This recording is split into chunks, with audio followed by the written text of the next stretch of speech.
Padmaja Venugopal BJP Thrissur ജില്ലാ committee ഓഫീസിൽ എത്തിയിരിക്കുകയാണ്. ബിജെപി പ്രവർത്തകർ സ്വീകരിച്ച് ഓഫീസിനുള്ളിലേക്ക് കയറ്റിയിട്ടുണ്ട്. തത്സമയ ദൃശ്യങ്ങൾ ഇപ്പോൾ ബിജെപി പ്രവർത്തകരുമായിട്ട് സംസാരിക്കുന്ന ദൃശ്യങ്ങളാണ് നമ്മൾ കാണുന്നത്.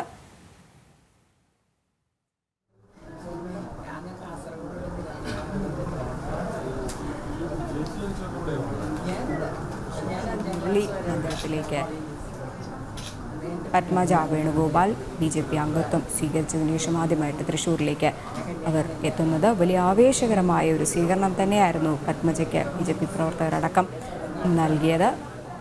തൃശ്ശൂരിൽ NDA സ്ഥാനാർത്ഥി സുരേഷ് ഗോപി വൻ വിജയം കൈവരിക്കുമെന്നും പറഞ്ഞു. ഒപ്പം കോൺഗ്രസിനെതിരെയും അതിരൂക്ഷ വിമർശനങ്ങൾ തന്നെയാണ് നേരത്തെ പത്മജ ഉന്നയിച്ചിട്ടുണ്ടായിരുന്നത്.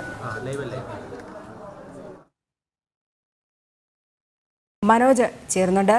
മനോജ്, വലിയ സ്വീകാര്യത തന്നെയാണ് പത്മജയ്ക്ക് ഇപ്പോൾ തൃശ്ശൂർ BJP ജില്ലാ കമ്മിറ്റി ഓഫീസിലും നൽകിയിരിക്കുന്നത്. ഇപ്പോൾ പ്രധാന നേതാക്കളോട് സംസാരിക്കുന്ന ദൃശ്യങ്ങളാണ് നമുക്ക് കാണാൻ കഴിയുന്നത്.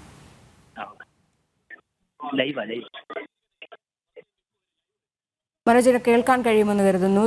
BJP തൃശ്ശൂർ ജില്ലാ കമ്മിറ്റി ഓഫീസിലെത്തിയ പത്മജ വേണുഗോപാലിന് വലിയ സ്വീകാര്യതയാണ്, വലിയ സ്വീകരണം തന്നെയാണ് നേതാക്കളൊന്നടങ്കം നൽകിക്കൊണ്ടിരിക്കുന്നത്. ഇപ്പോൾ ജില്ലാ കമ്മിറ്റി ഓഫീസിനകത്ത്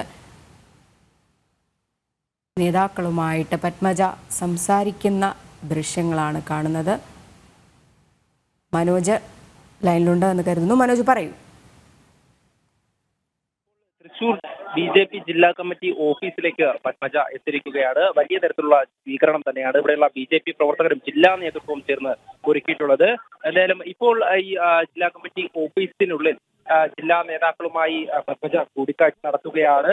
എന്തായാലും ഈ തെരഞ്ഞെടുപ്പ് അടുക്കുന്ന സാഹചര്യത്തിൽ വളരെ വലിയ വിമർശനങ്ങൾ തന്നെയാണ് കോൺഗ്രസിനെതിരെ പത്മജ ഉന്നയിച്ചിട്ടുള്ളത്. കാരണം ഈ പത്മജ വേണുഗോപാൽ എന്ന് പറയുന്ന ഒരു വ്യക്തിക്ക് ചന്ദനക്കുറി ഇടുവാൻ പോലും കോൺഗ്രസിനുള്ളിൽ ഒരു വിലക്കുണ്ടായിരുന്നു എന്ന കാര്യം അവർ വ്യക്തമാക്കിയിരുന്നു. അതോടൊപ്പം തന്നെ ഇപ്പോൾ കോൺഗ്രസിനുള്ളിലെ ഈ തൃശ്ശൂരിലെ നേതാക്കൾ തന്നെയാണ് ഇവിടെ തന്നെ ചതിച്ചതെന്നും അതോടൊപ്പം തന്നെ അവരുടെയൊക്കെ പേരടക്കം പറയുവാൻ തയ്യാറാവുമെന്നും എന്തായാലും പത്മജ എന്ന് വ്യക്തമാക്കിയിരുന്നു. അതിനുശേഷമാണ് ഇന്ന് 11 മണിയോടെയാണ് പത്മജ മുരളി മന്ദിരത്തിലേക്ക് എത്തിയത്. BJP അംഗത്വം സ്വീകരിച്ചതിന് ശേഷം ആദ്യമായാണ് പത്മജ വേണുഗോപാൽ ഇത്തരത്തിൽ തന്റെ അച്ഛന്റെ എന്തായാലും പത്മജ വേണുഗോപാൽ BJP തൃശ്ശൂർ ജില്ലാ കമ്മിറ്റി ഓഫീസിലെത്തിയിരിക്കുകയാണ്. ജില്ലാ നേതാക്കളുമായിട്ട് സംസാരിക്കുന്നു. വലിയ ആവേശകരമായ ഒരു സ്വീകരണം തന്നെയാണ് പത്മജയ്ക്ക് അവിടെ നൽകിയത്.